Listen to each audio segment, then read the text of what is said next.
Hi, magandang araw po ulit sa inyong lahat for our second reading of the day today. Ano po kaya ang makikita po natin sa reading of the day ngayon, ano? I hope na napanood nyo na po yung first, second, and third reading at yung first reading kanina bago po kayo tumalon sa reading na ito. Yan.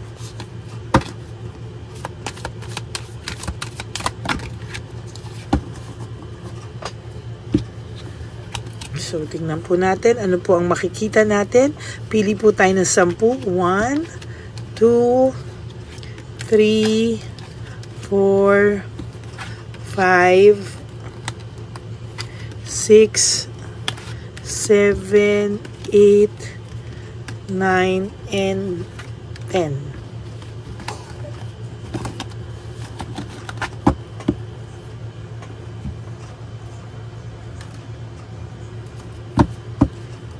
Barasahin muna po nating maigi.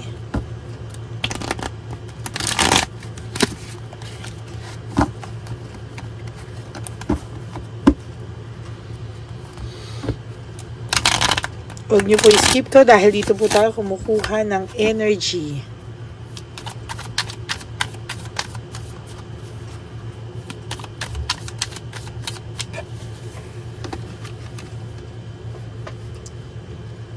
Okay.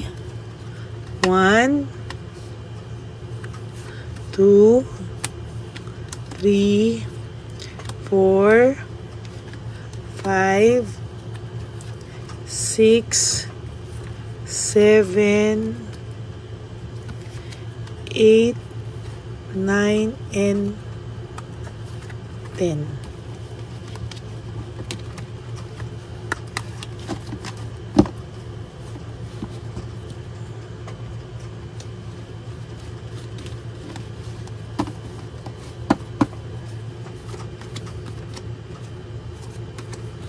Huwag niyo pong skip to. Sabi ko po, dito tayo kumukuha ng energy natin.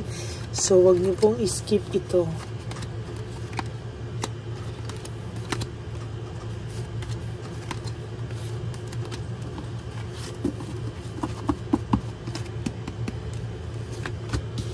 Wow! There is this victory and success sa'yo, no? Sa mga oras po na to, ay may victory and success po akong nakikita sa'yo, no? Para sa'yo. Ayan, no? Lahat po ng carelessness na ginawa niyang desisyon sa buhay niya ay babalik po sa kanya, sa totoo lang. There is this fear of change and playing safe. Alam niyo po, may takot po siya, no? Na yung lahat ng ginawa niyang kataksilan sa'yo ay babalik po sa kanya. And true enough, yung kinakatakot niya po ay mangyayari, no? So, yung pagtataksil po na ginawa niya sa'yo ay babalik din po sa kanya. Pagtataksilan din po siya. Aray! Yan po yung isa sa pinakamasakit na karma na mangyayari sa kanya, no? O nangyari na po for some of you, no?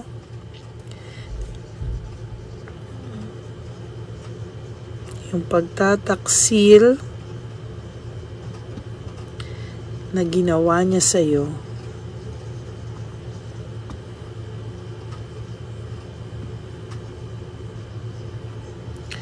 ay babalik sa kanya at mangyayari sa kanya.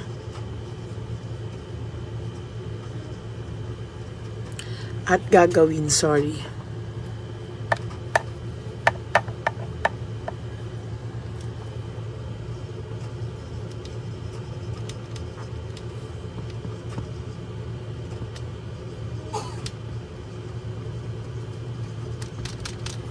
So, yung pagtataksil na ginawa niya sa'yo, no, ay babalik din po sa kanya.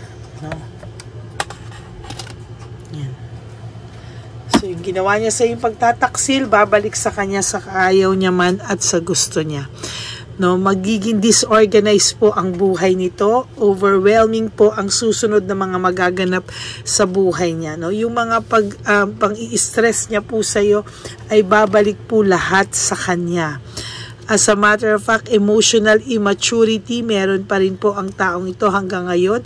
Immature pa rin po siya when it comes to mental and emotional niya, immature pa rin po siya, and somehow magke-create po ito ng insecurity and disappointment sa kanya, no? Yung pag-iwan niya po sa iyo ay mangyayari lahat sa kanya. Yung lahat po ng ginawa niya sa iyo na pagtataksil ay babalik at gagawin din sa kanya at mas masahol pa po. Yan po yung nakakatakot na pwedeng gawin sa kanya, no? There is this difficult decision, no? Masasaktan po ito ng bonggang-bongga, no? Magkakaroon din po siya ng sudden shock, no? Magugulat siya, hindi niya akalain na magagawa sa kanya ito ng bongga at babalik po sa kanya to. Hindi niya po akalain na kakarmahin siya ng gano'n, na pagtataksilan din po siya, plus there is this financial loss. Ayan po, oh, may financial loss akong nakikita, at yung financial loss na po na yan, sinasabi ko sa iyo, ay bunga din po ng pagkawala ng pera dahil po sa hihingan din siya ng pera at hindi niya alam, ay gagamitin din po sa iba. Kung ano po talaga yung ginawa niya sa iyo ay babalik sa kanya at gagawin din po sa kanya, at triple ang sakit na balik po nito sa kanya. No, natatakot po siya na siya naman po ang makaramdam ngayon na nagsakripisyo siya, nagtiwala siya, pero gagaguhin lang po siya, no? There will come a time, itaga mo sa bato yan, there will come a time, kahit hindi man sa ngayon, pero magmamakaawa itong taong ito sa iyo, or kakausapin ka rin ng taong ito. There will come a time na talagang siya mismo po ang lalapit sa iyo upang makipag-usap, no? At bababa rin po ang pride niyan. Darating ang araw, bababa din ang pride niyan dahil sa nasaktan siya, no? Yung pagtataksil na ginawa sa kanya, babalik po yan sa kanya, at talagang iisipin niya po talaga yan, no? There is this loneliness and isolation. Malulungkot po ito, at talagang makikita ko po yung lungkot at isolation na ito. Sa totoo lang po ay makakaramdam po siya ng bonggang-bonggang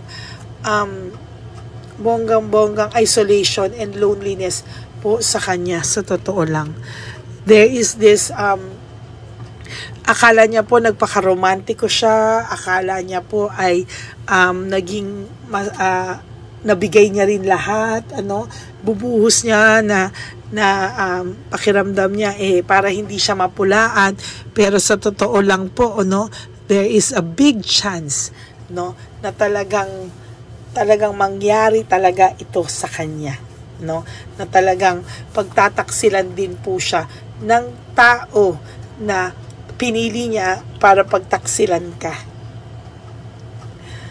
Sa ngayon po, nangyayari na nga po yan sa iba, no, na nagtataksil at niloloko siya, pero nakakalusot pa po, no, pero sinasabi ko po sa inyo, darating araw, hindi na po yan maitatago. There is this adapting to change, no, may pagbabalansi po akong nakikita dito, and may adapting to change po akong nakikita talaga.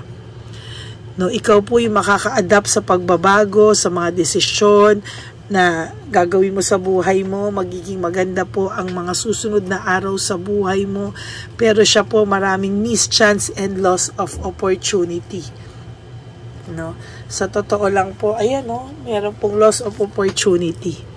Heartbreak, suffering, and grief, yung sakit, yun ang sinasabi ko po sa inyo, no? Yung sakit na binigay sa inyo nito, yung pagsasuffer mo, yung pagluluksa mo, yung sakit na daladala mo, no? Dahil po sa pagsisinungaling niya, katarantaduhan niya, pagtataksil niya, ay babalik po sa kanya ng bonggang-bongga, no? At sinasabi ko po sa iyo, yung insecurity ni Chabilitang Palakas sa iyo, na feeling niya ay hindi naman po nakuha ng bongga yung person mo, o hindi niya nakuha ng buong buo. So ayan po yung mangyayari, no, na darating po ang araw, yan ang magpupush sa kanya, at sisisihin din po siya the same way na sinisika po niya para lang po i-justify yung mga pagkakamali niya. Kaya po ang mangyayari dito ay sisisihin din po siya ng current partner niya ngayon kung bakit siya nagloko, no? Kung ano po yung ginawa niya sa yung pagsisisi sa lahat, sinisisi ka po niya lahat. Well, ganon din po ang mangyayari sa person mo. Sisisihin din po siya at sasabihin na pinush mo kung gawin yan. At talagang sasabihin ko po sa inyo, masakit po yan talaga, no? Masakit po yan sa kanya talaga. There is this forgiveness and recovery. Sa tingin ko po, sa nakikita ko din po dito ay sobra-sobra po yung dinanas mo para makarecover lang from this. Yung iba po sa inyo hindi makapagpatawad, pero yung iba po kahit hindi humingi ng tawad, pinatawad nyo na lang para sa sarili nyo. That's good thing also. Pero sa totoo lang, yung doon po sa mga hindi pa nakakapagpatawad at galit na galit, naiintindihan ko po kayo. No judgment, naiintindihan ko po kayo dahil sa sakit po ng ginawa niya sa'yo ay talaga naman pong napakasaklap, no? Huwag ka pong mag-alala, maniwala ka po that there will come a time pagtataksilan din po siya at magkakasawaan din po sila. Ayan, no? Yung lahat ng ginawa sa yung panloloko, no? Na strategies, tactics na nag-create sa iyo ng insecurity, pagkawala ng kumpiyansa sa sarili mo, babalik po sa kanya yan double, triple po ng sakit na binigay niya sa iyo. Hindi man po agad-agad yan, pero mangyayari po yan. Pero sa iba po sa inyo, nangyayari na po, no? Hindi man po agad-agad yan, but I promise you, there will come a time na gagaguhin po siya nito at hiwalay din po sila nito. At kung ano man po yung naramdaman mo, doble po yung mararamdaman niya sa totoo lang, no? Hindi po ganun kadali, no? Pero there will come a time na pagsisisihan niya po yaan talaga, no? Talagang hindi niya po kakayanin, no? Pero ang mangyayari po sa kanya ay mawawala po talaga sa kanya lahat-lahat, no? Yung mga ginawa niya po sa yung sakit ay talagang babalik sa kanya ng bonggang-bongga po. At babalik po yan sa kanya sa oras at araw na hindi po inaasahan ng person nyo na mararamdaman niya yung ganyang klaseng pain.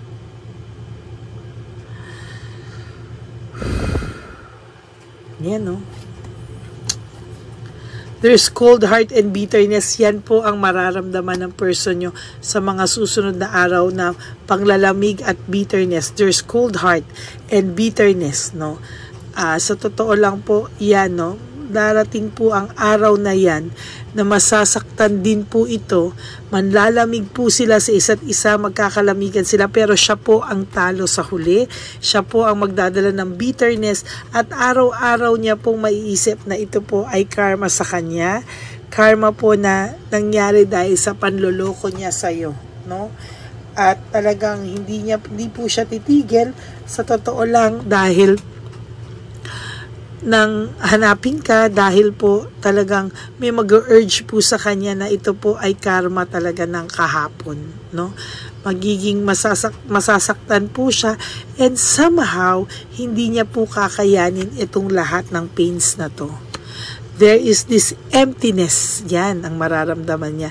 Emptiness at yung dependency na naramdaman niya po sa'yo somehow ay, ayan, no?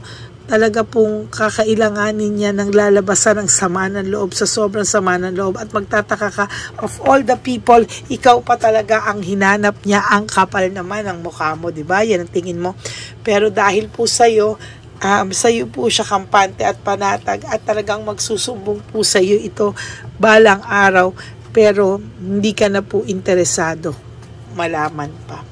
And for your last card, magkakaroon din po sila ng group conflict and mag-create po ng frustration sa kanya, no?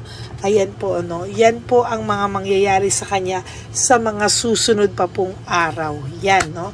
So, maraming salamat po sa inyong lahat sa pakikinig at natutuwa po ako na yung pagtataksil na ginawa niya sa iyo ay babalik at gagawin din sa kanya 3 times pa ng sakit na naranasan mo. Okay? So that's it for your second reading for the day. Very, very, very powerful reading, aray, 'di ba? Napakasakit ng reading na ito. No? Hindi ko po akalain na ito yung mababasa ko ngayon, but I am happy na yung babalik sa kanya yung pagtataksil niya sa iyo. Okay? So for those of you po who would like to have a private reading with me, you can message me po at Lady Lee Elena, that's Ladyly, Elena, nasa dulo po yan ng ating video. Diyan nyo lang po ako makokontak. That's my only official and legit FB account. Yan, maraming pong salamat sa inyo. And also, for those of you who would like to give me a super thanks for this video, very, very powerful po, I would really appreciate that from the bottom of my heart. And please naman po, no skipping of ads. Tulong nyo na po yan sa atin. No, wala po sanang wala po sanang mag-skip ng ads. Ano? Thank you po dyan. And to all my Lady Elena, solid and loyal friends, family, and subscribers, I love you all from the bottom of my heart. At ang lagi ko po sa inyong bilin, alam niyo po yan, na life is too short. Don't make it shorter by stressing yourself from all the pains and heartaches na binigay sa inyo na kahapon. Just surrender everything to the divine universe and just let go and let God write your life and love story. I will be back for another set of reading. Huwag po kayong maiinip, no? Babalik po ako mamayang gabi for another set of reading. For the meantime po, ay panoorin nyo muna po lahat ng mga hindi nyo pa po napanood para po updated kayo. And always please hit the bell po para updated po kayo sa lahat ng ating bagong upload. Ayan. So maraming salamat po. And please don't forget to watch the first reading kanina po. Very powerful also, no? Maganda rin po yung reading natin kanina. Okay, God bless you everyone. Stay happy. Have a happy heart. God bless, and I will be back for another set of reading po tonight. Bye. I love you all. God bless you. And please help me reach 20,000 subscribers. Ikalat niyo po ito, no, para mas marami pa po tayong matulungan. Maraming salamat po. God bless you all. Bye.